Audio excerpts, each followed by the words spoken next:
Você se lembra onde estava quando o governo bloqueou seu dinheiro? Poupança, salário, aplicações, tudo confiscado do dia para a noite? O presidente bonitão, herói da nação, criou o Plano Collor, um plano arriscado para conter a inflação, mas que gerou um trauma que ainda é uma cicatriz viva na memória brasileira. E por trás do presidente herói existia um homem, um personagem que nunca subiu em palanques, mas que controlava os bastidores. Paulo César Farias, o PC Farias. Ele foi o tesoureiro da campanha presidencial em 1989. O cérebro financeiro por trás do primeiro presidente civil eleito por voto direto em mais de 20 anos. Arrecadou milhões. PC era o arquiteto de um esquema bilionário. Mas em 1996, PC foi encontrado sem vida sob circunstâncias misteriosas. A versão oficial, crime passional. Para muitos, a maior queima de arquivo da história. Hoje você vai conhecer a história de um empresário falido que virou o dono de um império de corrupção. Se conectou à máfia italiana e ao narcotráfico colombiano através do cartel de Cali e terminou silenciado antes de falar tudo o que sabia. Mas antes de seguir, eu quero te dar um presente. Você pode baixar o meu guia, Ficção ou Realidade. São 7 histórias de ficção histórica para você ver hoje e alguns detalhes importantes que você não pode deixar passar. O link está fixado no comentário. É só clicar e baixar. Aproveita, é grátis.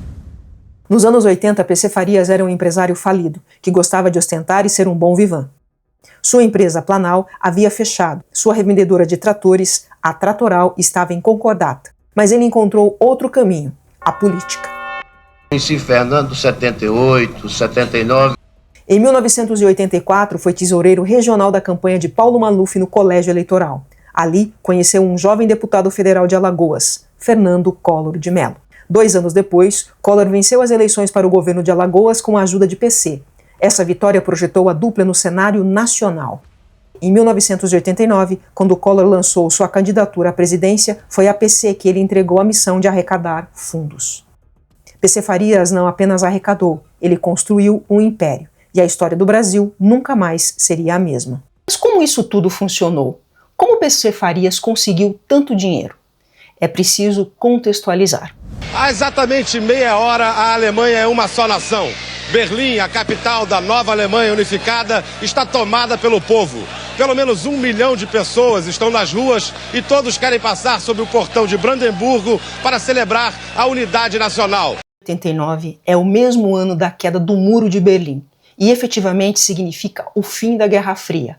O fim da eterna disputa entre capitalismo contra o comunismo, o fim do conflito dos gigantes Estados Unidos e ex-União Soviética. Este ano foi o ano da primeira eleição com votos diretos do povo para o presidente pós-ditadura militar. E o Brasil estava ávido por uma nova forma de governo. Na eleição de primeiro turno, tivemos 23 candidatos à presidência, mas o segundo turno acabou sendo disputado pelo candidato Luiz Inácio Lula da Silva e Fernando Collor de Mello. Lula era líder sindical do ABC Paulista, construiu uma sólida carreira como líder metalúrgico, dialogando e negociando com grandes empresários durante as greves do ABC. Pelo seu estilo físico e barba volumosa, há quem enxergasse em Lula um representante do comunismo. E do outro lado, Collor, o jovem governador, vinha de uma família com sólida tradição na política de Alagoas e uma carreira meteórica. Prefeito, deputado e governador, mais tarde o caçador de Marajás. Collor construiu uma imagem de empresário, barba bem feita, cabelos penteados, falava bem e era bonito para os padrões da época. O candidato do PRN vendia a modernização, a quem enxergasse ali um representante do capitalismo. E foi simples assim, pelo medo de que representava a figura de Lula, mas o apoio da grande mídia que Collor foi eleito. Mas como eles conseguiram tanto dinheiro? As fontes descrevem que após a ascensão de Fernando Collor nas pesquisas, ele foi catapultado como a única esperança do empresariado para deter a candidatura do petista Luiz Inácio Lula da Silva. Em função disso, o dinheiro começou a jorrar na campanha e PC passou a ser procurado por alguns dos maiores empresários do Brasil, todos interessados em fazer doações de campanha. PC Farias e seus representantes solicitavam doações a empresários. Durante a campanha presidencial, eles utilizavam o argumento de que era preciso eleger Fernando Collor, ou do contrário, a esquerda chegaria ao poder com Lula. Os empresários, em geral, eram generosos e poucos se recusavam a entrar no esquema. Anos depois, quando o escândalo veio à tona, Collor utilizou o argumento de que os recursos haviam sido arrecadados de empresas privadas para financiar as campanhas políticas, em sua defesa perante o Supremo Tribunal Federal. Mas você deve estar se perguntando de onde é que a gente tirou todas essas informações, né? Bom, aqui no canal Era Uma Vez Hoje, nós usamos para fazer a nossa pesquisa de roteiros fontes oficiais da historiografia brasileira. Neste vídeo em especial, nossas principais fontes foram o documentário Morcego Negro de 2023 de Chaim Letinsky e Cleison Vidal, e o livro Morcegos Negros, do jornalista Lucas Figueiredo, que passou 17 anos pesquisando a história de PC Farias. O livro também é base para o documentário. Com Collor presidente, o PC criou o esquema PC. Funcionava como um ministério paralelo. As pessoas de confiança ocupavam cargos estratégicos em estatais e ministérios, mas respondiam a ele, a PC. Empresários eram pressionados a pagar doações em troca de contratos. Parte do dinheiro ia para campanhas eleitorais, mas a maior parte bancava luxos, como carros, mansões e viagens internacionais. Estima-se que pelo menos 10,6 milhões de dólares foram usados apenas em despesas pessoais de Collor e sua família. O inquérito sobre o esquema chegou a 267 mil páginas e revelou que o PC movimentou entre 400 milhões e 1 bilhão de dólares em 3 anos. Era como se houvesse dois governos, o oficial e o de PC Farias. Apadrinhei o seu casamento. Em 1992, Pedro Collor, irmão do presidente, rompeu o silêncio.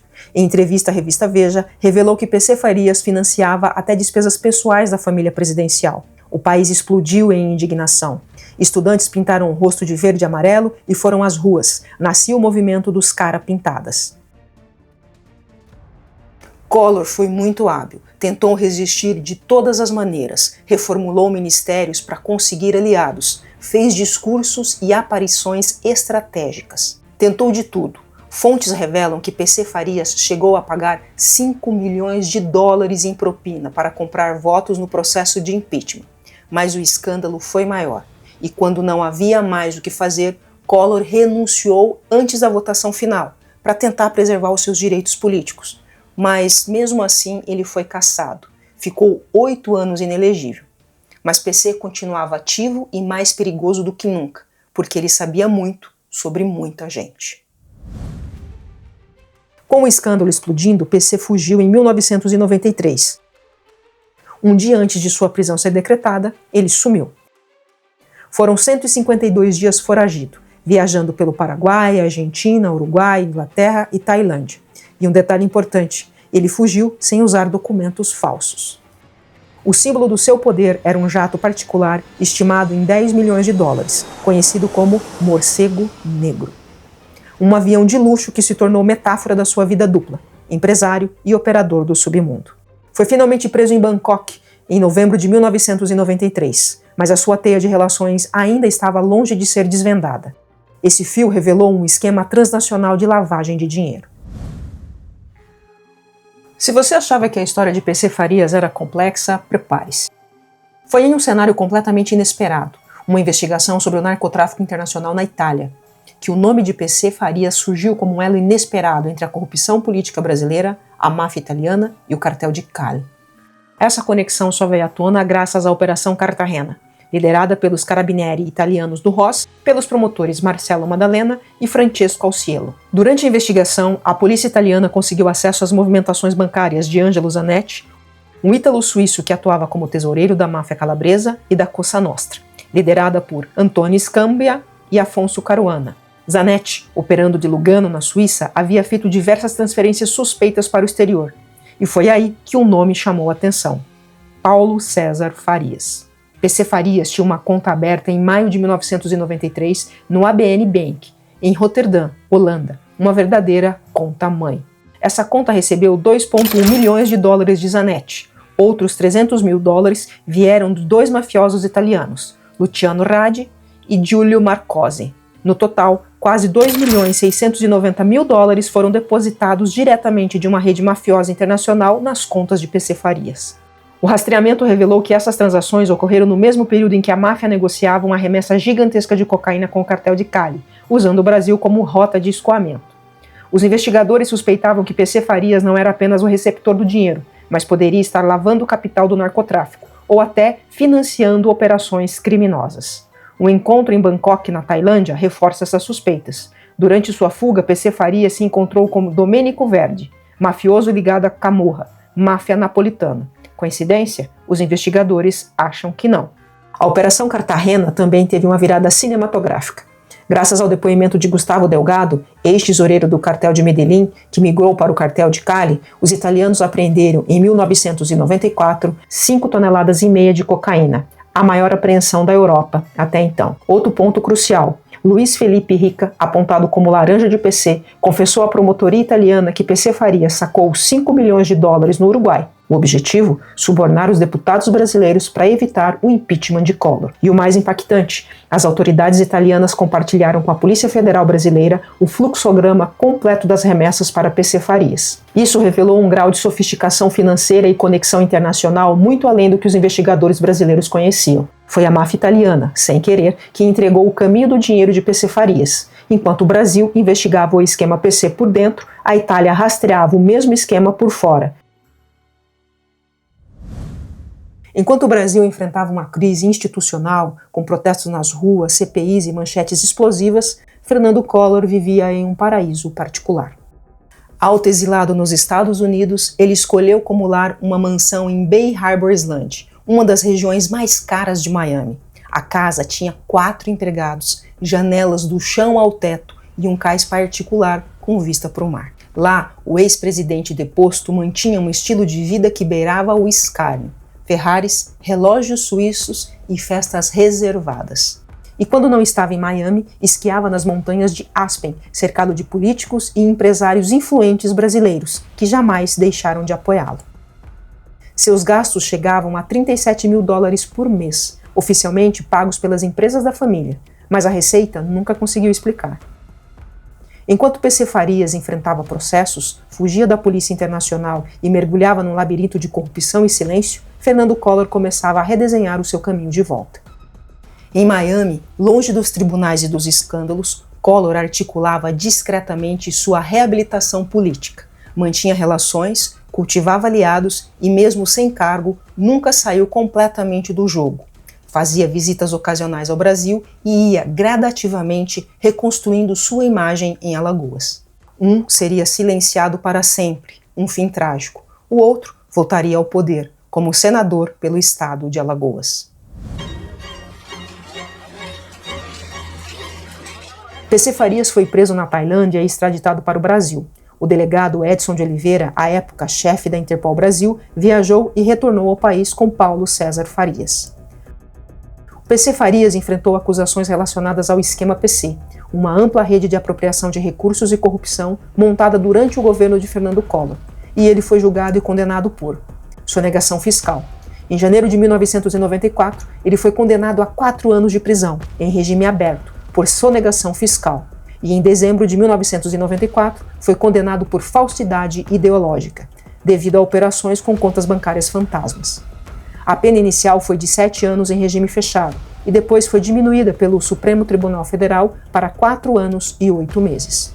Na principal acusação, PC Farias conseguiu ser absolvido da acusação que pesava contra ele, corrupção ativa. Em dezembro de 1995, ele obteve liberdade condicional. Durante o período em que cumpriu pena em uma cela especial no quartel do Corpo de Bombeiros em Maceió, conheceu e começou um relacionamento com Suzana Marcolino. Foi solto logo após o Natal de 1995. Suzana, então, se tornou a sua namorada oficial.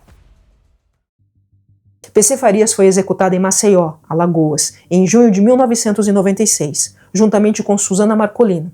Ambos foram encontrados sem vida, com um tiro de revólver calibre 38 cada, na casa de praia de PC, em Guaxuama. Oficialmente, a causa do falecimento foi crime passional. A versão da polícia dizia que sua namorada, Suzana Marcolino, atirou nele e depois em si mesma. Suzana era uma jovem estudante que se envolveu com PC nos últimos anos. Oficialmente, foi apontada como autora do disparo, porque PC iria se separar dela. Posteriormente, surgiram novos fatos que colocaram essa tese em dúvida.